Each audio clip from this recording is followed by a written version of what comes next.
नमस्कार दोस्तों, welcome back to my channel friends. मैं आप सबका अपने चैनल स्टॉक्स फॉर लाइफ पे बहुत स्वागत करता हूं। Welcome to HTFL family. Dear family members, जैसा कि आपको पता है कि मैंने बोला था कि संडे को मैं जीएमएम फॉरवर्ड के ऊपर फिर से अपनी कमेंट्री पेश करूंगा। बहुत ऐसे लोग हैं जो अभी फिर से पूछ रहे हैं, मैसेज कर रहे हैं कि सर जीएमएम फॉरवर्ड में क्या किया जाए, बिकॉज जीएमएम फॉरवर्ड भाग नहीं रहा है, एक जगह पे आके स्टक हो चुका है 3600 3700 के लेवल पे। वही ट्रेड के लेवल दिखाई पड़ रहे हैं। भागेगा कब? बिकॉज उनकी बाइंग प्राइस 5400 6000 6500 है। एनीवेज दोस्तों, चूँकि मेरी एक हैबिट है कि मैं रिसर्च कंडक्ट करता हूँ डेली विदाउट एनी इंटरप्शन, और मैं जो भी रिसर्च जेन्युइन पाता हूँ आप सबसे सबसे पहले शेयर करता हूँ। यही दोस्तों मेरा काम है। लेकिन अब यहाँ से क्या बाइंग लेवल इमर्ज हो रहा है और क्या हो सकता है, बिकॉज देखिए जीएमएम फॉरवर्ड में एक अनोखी कहानी हुई। 50% ओएफएस डिस्काउंट पे लाए गए थे, जो कि बिल्कुल भी अच्छी बात नहीं है।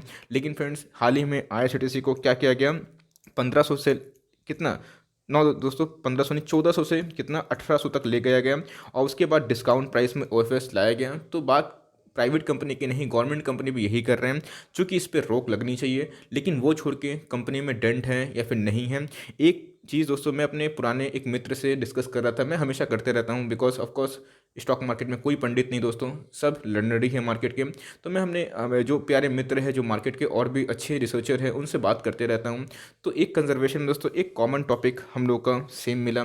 मैंने दोस्तों ये बात रिसर्च करी और ये बात को कंक्लूजन में पाया कि जो छोटे कंपनी होते हैं उनके मेन हीरो प्रोमोटर ही होते हैं। जी हाँ दोस्तों, बिकॉज हमारे पास उतनी रिसर्च नहीं होती, उतने उनके ऑथेंटिक वेबसाइट नहीं होते, उनको उतने पेपर्स मैगजीन कवर नहीं करते हैं, तो उनके प्रोमोटर ही सबसे बड़े उनके कर्ता धर्ता होते हैं। यस, बड़ी कंपनी में दोस्तों आप निर्भर हो सकते हैं बिकॉज वहाँ पे इंश्योरेंस कंपनी का स्टेक होता है, बड़ी बड़ी एफआईएस पैसा लेके आते हैं, गवर्नमेंट का भी दोस्तों वहाँ पे स्टेक होता है, तो इसीलिए वो लोग जल्दी कुछ नहीं कर पाते। लेकिन छोटी कंपनी पूरा प्रमोटर पर डिपेंड होती है, तो प्रोमोटर ही दोस्तों उनको सही दिशा देते हैं या फिर गिराते भी हैं। तो प्रोमोटर इनके क्या निकले, ओएफएस निकाल लिए। लेकिन दोस्तों प्रमोटर का एक स्टेटमेंट भी था, उन्होंने प्रॉमिस किया था कि फर्दर 2-3 सालों में वो ओएफएस का कोई प्लान नहीं कर रहे हैं, और उनका तथ्य ये था कि उनको अच्छी खासी फंडिंग की ज़रूरत थी बिकॉज उनके एक्सपेंशन के लिए। लेकिन फ्रेंड्स, असल बात यह है कि उन्होंने किया था अपना प्रॉफिट बुकिंग। जी हाँ दोस्तों, क्योंकि स्टॉक के प्राइस बहुत ही ज़्यादा भाग चुके थे, और प्रोमोटर बोलिए फिर कोई भी कंपनी बोलिए, बिना प्रॉफिट बुकिंग का काम नहीं चलता। इसलिए प्रॉफिट बुकिंग के ऊपर मैं धांसू वीडियो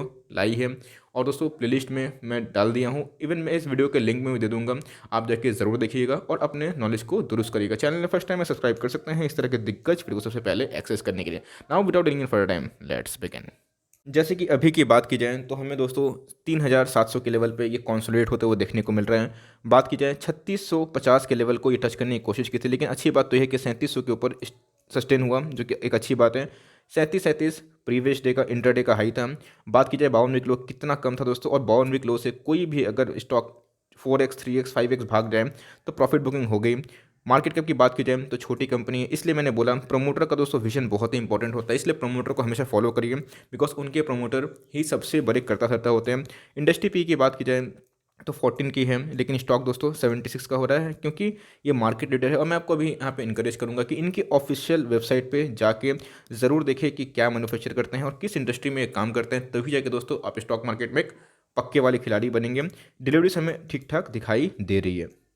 एग्जैक्ट दोस्तों प्रमोटर का जो स्टेक है 75% था, और सेबी के अकॉर्डिंग 75% ही होना चाहिए था। लेकिन चूंकि दोस्तों प्रमोटर को चाहिए थे पैसे, बिकॉज पेरेंट कंपनी को करना था एक्वायर, इसीलिए प्रमोटर ने अच्छे खासे डिस्काउंट में ओएफएस जारी किया, ऑफर फॉर सेल। और ये चीज़ तो हमें देखना चाहिए कि कैसे रिटेलर की एंट्री हुई जून में, और 4% का स्टेक किसने बढ़ाया था, रिटेलर ने, जो कि बिल्कुल भी अच्छी बात नहीं है। आपको समझ में आ गया होगा, रिटेलर की जहाँ एंट्री होती है लोग वहाँ से घिसकना शुरू होते हैं, बिकॉज यहाँ दोस्तों हम लोग को ये देखने को मिलता है कि रिटेलर को माल पिलाया जा रहा है। लेकिन ओएफएस के बाद सिनेरियो को चेंज हुआ, और म्यूचुअल फंड और एफआईआई ने अच्छा खासा स्टेक उठाया।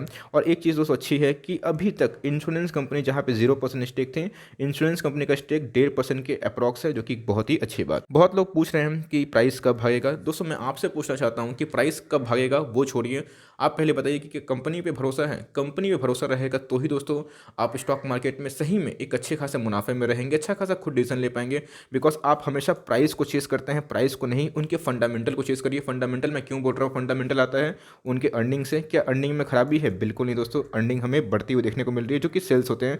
बात की जाए प्रॉफिट की, तो भाई प्रॉफिट भी हमें जम खाते हुए देखने को मिल रहे हैं, जो कि 40% अप्रॉक्स बढ़ते हुए दिखाई पड़ रहे हैं ईयर टू ईयर, जो टॉप नॉच बात है। तो दोस्तों हमें अर्निंग में और जो प्रॉफिट है उसमें कोई भी कमी दिखाई नहीं दे रही। बस प्रॉब्लम यही है कि लोग थोड़ा सकारात्मक से नकारात्मक हो गए हैं, क्योंकि अभी प्राइस डाउन हो गया, लेकिन जो अच्छे फंडामेंटल ऐसे जानते हैं, जो अच्छे कंपनी को परखना जानते हैं, उनको दोस्तों ये ओएफएस के भाव पे मिल रहा है, इनको वही प्राइस अट्रैक्टिव दिखाई दे रहा होगा।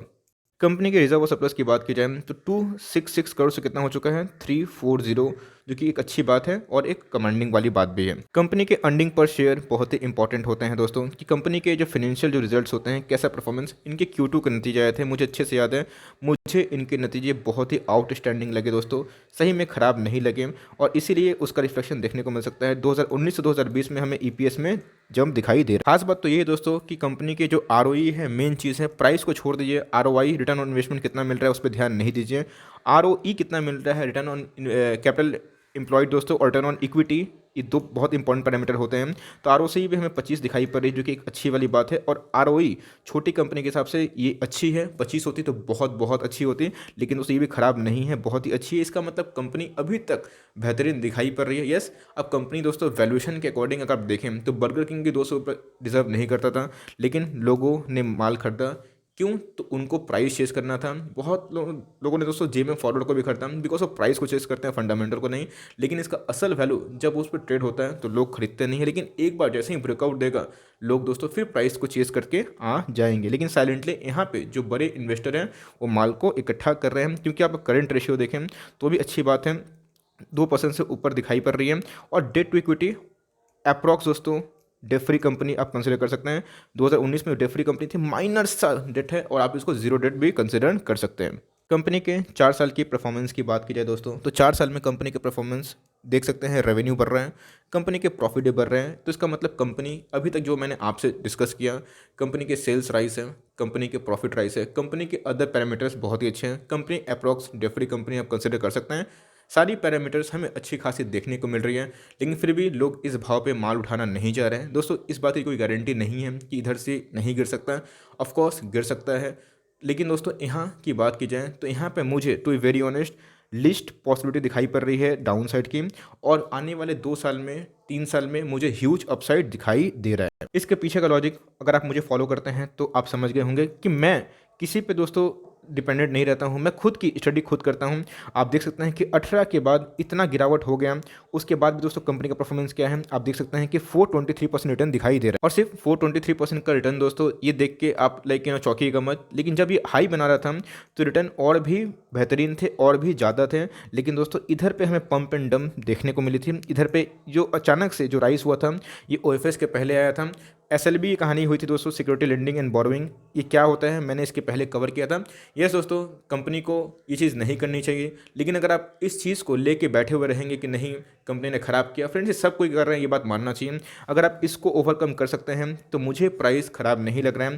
प्राइस की बात की जाए तो ये अपने एकदम ह्यूज सपोर्ट पे खड़ा है। और बात की जाए दोस्तों तो इनके जो ओएफएस प्राइस थे अप्रॉक्स 3500-3600, ये उनके सम्मानजनक प्राइस कंपनी ने आगे थी, और इंश्योरेंस कंपनी में भी जो उसका स्टेक है वो उठाया था। लेकिन फ्रेंड्स अभी भी बहुत लोग इसमें निवेश नहीं कर रहे हैं। मैं आपको निवेश करने की राय नहीं दे रहा हूँ, लेकिन आपको इतना समझा रहा हूँ कि अगर आप हायर लेवल पे खरीदे हुए हैं तो आप बेचने की जल्दीबाजी ना करें। आपको हो सके तो होल्ड करना पड़ेगा। लेकिन फ्रेंड्स अभी तक जो कंपनी के एनालिसिस हम लोगों ने किए हैं उसमें कोई भी ट्रेंड दिखाई नहीं दे रहा है। और यहाँ पे दोस्तों आप देख सकते हैं कि कंपनी के जो शेयर प्राइस है वो एकदम कॉन्सोलिडेट हो रही है। इधर पे एक जब डिप आया था दोस्तों तो मैंने आपको बोला भी था खरीदने, आरएसआई क्या होता है नहीं पता, मैं लिंक दे दूंगा, नीचे जाकर जरूर देखें, बहुत ही इंपॉर्टेंट ट्यूटोरियल वीडियो है। और इधर पे दोस्तों हमें एक बाउंस बैक देखने को मिला। मेरी स्ट्रेटेजी एकदम क्लियर होती है, या तो स्टॉक को 4000 क्रॉस होने दीजिए, उसके बाद एसएल लेके फर्दर पोजीशन बनाएगी, या तो दोस्तों अगर स्टॉक के प्राइस में अगर 3600 के नीचे डिप आता है तो उसको ऐड करते चलिए, आपके पास है तो एवरेज करते चलिए। तो 1 डे के चार्ट में हमें वैसे ही क्लियर पिक्चर दिखाई नहीं पड़ रही है, लेकिन फिर अगर आपको 1 मंथ और 1 वीक का दिखाऊं तो कहानी कुछ और दिखाई दे रही है। तो 1 मंथ में आप देख सकते हैं ये कितना दोस्तों ओवर वैल्यूशन देख सकते हैं। कोई भी स्टॉक लॉन्ग टर्म तक ओवर वैल्यूड नहीं हो सकता और अंडर वैल्यूड नहीं हो सकता। ये स्टॉक का साइकिल है, ये आपको समझ जाना चाहिए, और कोई जल्दी दोस्तों इस पर गौर नहीं करता है। और यही लेवल देख सकते हैं कैसे स्टॉक के प्राइस को एकदम हवा दिया गया, और इधर पे आपको एमओएस नहीं मिलती है, मार्जिन ऑफ सेफ्टी, लेकिन लोग इधर पे ही अटकते हैं क्योंकि वो हमेशा प्राइस को चेस करते हैं, और प्राइस को चेस करना नहीं होता है, नहीं होता है, नहीं होता है। लेकिन दोस्तों ये जब लेवल आपको लेस डाउन साइड दिखाई पड़ रहा है, आपको एमओएस मिल रहा है, तो लोग इसमें निवेश नहीं करना चाहते हैं। और यही दोस्तों मुझे लगता है कि आने वाले 1-2 सालों में एक आइडियल प्राइस एंट्री की हो सकती है। और इसको दोस्तों अगर 1 वीक के चार्ट में मैं इसको अगर समराइज़ करूं तो आप देख सकते हैं कि 1 वीक के चार्ट में भी कुछ उस तरह का फेज़ नहीं है, एकदम कंसोलिडेशन फेज़ में है, एक बॉक्स में है। लेकिन इधर पे दोस्तों आपको सिग्नल मिला था कि आपको स्टॉक से निकल जाना चाहिए, एक अच्छा मौका था। एनीवेज अभी बात की जाए मैकडी की, तो आप देख सकते हैं कैसे, अगर लाइन लाइन दोस्तों स्ट्रेच कर दूं तो कैसे जो हिस्टोग्राम के बार्स हैं वो छोटे हो रहे हैं। इसका मतलब स्टॉक में एक तेज़ी आ सकती है। अभी डिपेंड करता है कि मार्केट के मूड के ऊपर कि मार्केट कैसा रिएक्ट करता है। लेकिन फ्रेंड्स इस लेवल पे भी स्टॉक को उठाना खराब नहीं है, but only for long term. अगर आप सही में एक स्मॉल कैप चाहते हैं जिसमें हाई ग्रोथ हो और डाउन साइड बहुत ही मिनिमम हो और एटलीस्ट दोस्तों वो अच्छा खासा परफॉर्मेंस दें, तो मुझे लगता है कि आप इसे बेट खेल सकते हैं। लेकिन दोस्तों डिस्क्लेमर, मैं आपको निवेश करने की राय नहीं दे रहा हूँ। आप अपने फाइनेंशियल एडवाइजर से सलाह मशवरा करके ही इस पे निवेश की सहमति करिएगा। बिकॉज यहाँ पे एक खतरा बहुतों को ये सता रहा है कि जो इनके ऊपर और भी थ्रेट्स हैं, इनको जो इनसाइडर की न्यूज़ है इसके ऊपर कभी कोई बुरा न्यूज़ आता है तो क्या होगा, या फिर मान लीजिए कि कोई फर्दर ओएफएस लाते हैं तो इनका क्या होगा। तो अगर आप इतना डरते हैं तो स्टॉक मार्केट में ऐसा रिस्की बेट ना लें, ये दोस्तों आपके लिए हार्मफुल हो सकता है। लेकिन अगर आप थोड़ा सा रिस्क अफोर्ड कर सकते हैं तो ऐसे स्टॉक को एसआईपी करना सही होगा। और ऐसे स्टॉक को अगर आप एसआईपी करते हैं लॉन्ग टर्म तक, तो मुझे लगता है कि आपके लिए अच्छा खासा वेल्थ जनरेट कर सकता है। और इस लेवल पर अगर 5,400 6,000 पे लिए हैं तो आप चाहे तो एसआईपी कर सकते हैं। दोस्तों मैंने अभी तक बताई कंपनी बुरी नहीं है, लेकिन हर एक कंपनी के शेयर प्राइस का एक सही वैल्यू होता है, उस वैल्यू पे लीजिएगा तो आपको कभी लॉस नहीं होगा। जैसे कि हमने आईटीसी, निपॉन, कितने सारे स्टॉक्स में आपको खरीदने की राय दी। इवन बजाज फाइनेंस भी दोस्तों हम लोग कितने लोअर लेवल से लपके हुए हैं, आप लोग को बोला भी था। रिलैक्सो को भी मैं दोस्तों आपको बोला था। तो हम लोग को देखना है कि रिस्क टू रिवॉर्ड कितना है। तो फ्रेंड्स अगर रिस्क इसमें 1 है तो मुझे रिवॉर्ड यहाँ पे 4 दिखाई पड़ रहा है। तो आप चाहे तो इस लेवल पर एसआईपी शुरू कर सकते हैं। बल की बात की जाए तो कभी अगर मार्केट थोड़ा सा करेक्ट होता है, आपको 3400 या फिर उससे नीचे मिले, तो आप चाहें तो बल्क इन्वेस्टमेंट करके एकदम छोड़ सकते हैं। और लॉन्ग टर्म तक मुझे लगता है कि कंपनी अच्छा कर सकती है, बिकॉज इनके Q2 के नतीजे सही थे। यस ये भी हो सकता है कि Q3 पे सबका फोकस है। अगर दोस्तों रिजल्ट खराब हुए तो शॉर्टर्स को मौका मिल जाएगा, लेकिन कंपनी के फंडामेंटल्स अभी तक खराब नहीं हुए हैं। यस न्यूज़ तो बुरी थी, लेकिन आप चाहे तो इसको कंसिडर कर सकते हैं और इस पर लॉन्ग टर्म का निवेश भी कर सकते हैं। So for timing that's the end of the honest analysis and review. I hope दोस्तों ये वीडियो आपके लिए हेल्पफुल है तो प्लीज़ लाइक करके जरूर इनका चैनल फर्स्ट टाइम सब्सक्राइब कर सकते हैं। फर्दर कोई डाउट है प्लीज़ ड्रॉप यू डाउट। कोई भी स्टॉक का रिव्यू चाहिए उसका नाम भी जरूर ड्रॉप करें। I would love to make a video on it. तो गाइस मिलते हैं जल्दी, तब तक के लिए bye. Thanks for watching friends, God bless you all.